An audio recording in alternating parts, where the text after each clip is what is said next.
Assalamualaikum warahmatullahi wabarakatuh. Perkenalkan, nama saya Dalvan Nur Haikal dari Program Studi Sastra Indonesia, Fakultas Ilmu Budaya, Universitas Diponegoro. Ya, pada video kali ini saya akan membawakan pidato argumentatif yang berjudul Problematika Pembangunan yang ada di Indonesia. Pembangunan nasional merupakan usaha yang dilakukan sebagai langkah untuk membangun manusia Indonesia.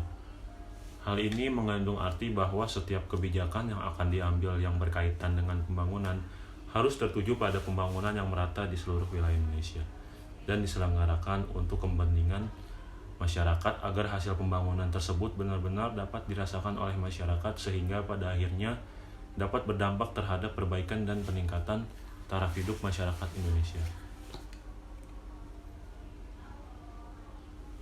Pembangunan infrastruktur jalan yang memadai merupakan hal yang penting karena mampu meningkatkan kesejahteraan masyarakat. Suatu daerah jika memiliki infrastruktur jalan yang baik, maka perekonomiannya dapat mengalami peningkatan. Sebaliknya, suatu daerah yang kebutuhan infrastruktur jalannya kurang baik atau tidak terpenuhi, maka perekonomian daerahnya dapat mengalami penurunan. Peningkatan perekonomian suatu daerah akan menciptakan kesejahteraan masyarakat, sehingga pembangunan infrastruktur jalan sangat penting. Pembangunan infrastruktur sangat penting untuk lebih diperhatikan, khususnya pada desa-desa yang masih sangat minim sarana dan prasarana infrastrukturnya. Namun, pada saat ini pembangunan infrastruktur yang dilakukan masih mengalami kendala. Saat ini pembangunan infrastruktur yang dilakukan di daerah pedesaan umumnya masih terkendala oleh terbatasnya akses masyarakat pedesaan terhadap pengambilan kebijakan pembangunan yang akan dilakukan di desanya. Hal ini disebabkan oleh minimnya koordinasi atau hubungan antara pemerintah dengan masyarakat yang ada di desa terkait masyarakat pembangunan yang akan dilakukan.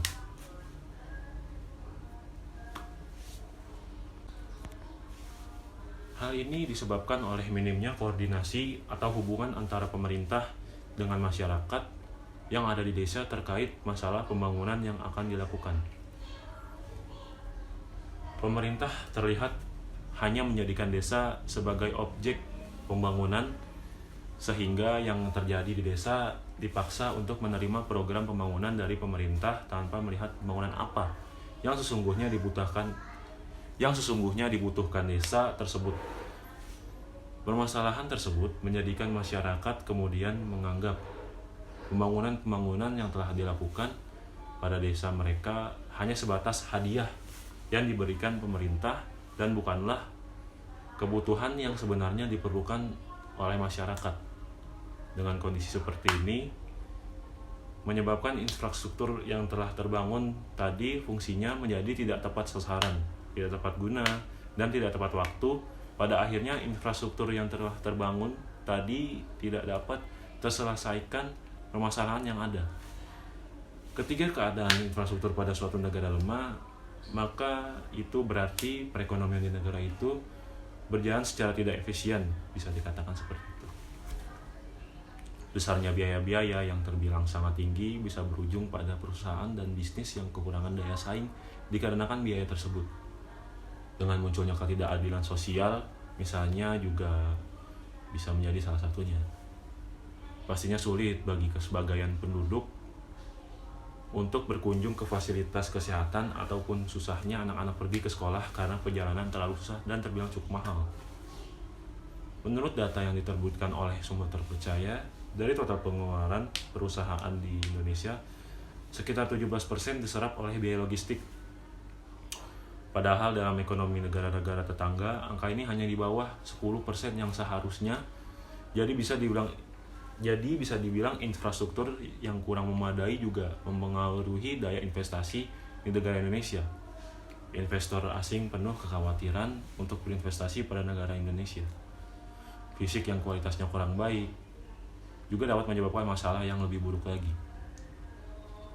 Tidak dapat dipungkiri, para investor harus mempertimbangkan kondisi negara Indonesia yang secara geografisnya, dikarenakan negara Indonesia yang terletak pada garis khatulistiwa.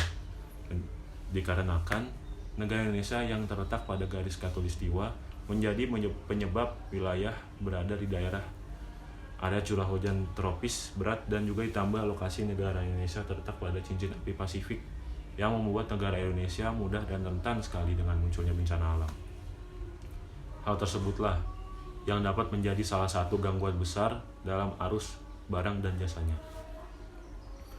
Menteri Keuangan Sri Mulyani Indrawati pernah bercerita bagaimana pentingnya infrastruktur sebagai salah satu pendukung berkembangnya industri kreatif di Indonesia. Selain itu penting pula untuk membangun sumber daya manusia yang mumpuni dalam mendukung terciptanya ekosistem industri kreatif yang baik. Karena dengan demikian, mimpi negara Indonesia untuk menjadi negara yang maju dalam ekonomi dapat terwujud. Hal seperti ini merupakan kesempatan untuk kalian nih, untuk turut serta dan turut adil dalam infrastruktur negara sendiri, yaitu Indonesia. Kalian juga bisa dibilang ikut serta memberikan kontribusi untuk membangun Indonesia dalam hal seperti ini. Tapi harus jujur, kita katakan nih, bahwa tidak semua fakta-fakta normatif di daerah memberikan gambaran yang sebenarnya bagaimanapun. Realitasnya bahwa bentuk-bentuk fakta pembangunan masih bertumbuh di luar wilayah kita, alias Jawa dan Sumatera. Contoh paling nyata, pembangunan infrastruktur yang selama ini selalu menjadi argumen pemerintah yang seolah-olah menjadi secara prioritas. Kita bisa tengok pembangunan jalan-jalan tol di berbagai belahan Pulau Jawa, padahal kita semua tahu hampir semua akses di jalan Pulau Jawa sudah terkoneksi dengan baik. Kita juga melihat keanehan proyek pembangunan rel kereta api cepat super modern Jakarta-Bandung. Padahal koneksi transportasi kereta api dua wilayah itu sudah terhubung. Dan lagi-lagi proyek itu pun menggunakan dana utangan dari luar negeri. Proyek yang sama juga terjadi di Palembang. Proyek kereta api modern dibangun hanya sekedar alat pamer untuk sebuah event olahraga internasional yang baru kemarin berakhir. Padahal akan jauh lebih baik nih kalau mengkoneksikan jalur kereta api di Sumatera mulai Aceh hingga Lampung, yang tentu bisa bermanfaat bagi semua rakyat di sana.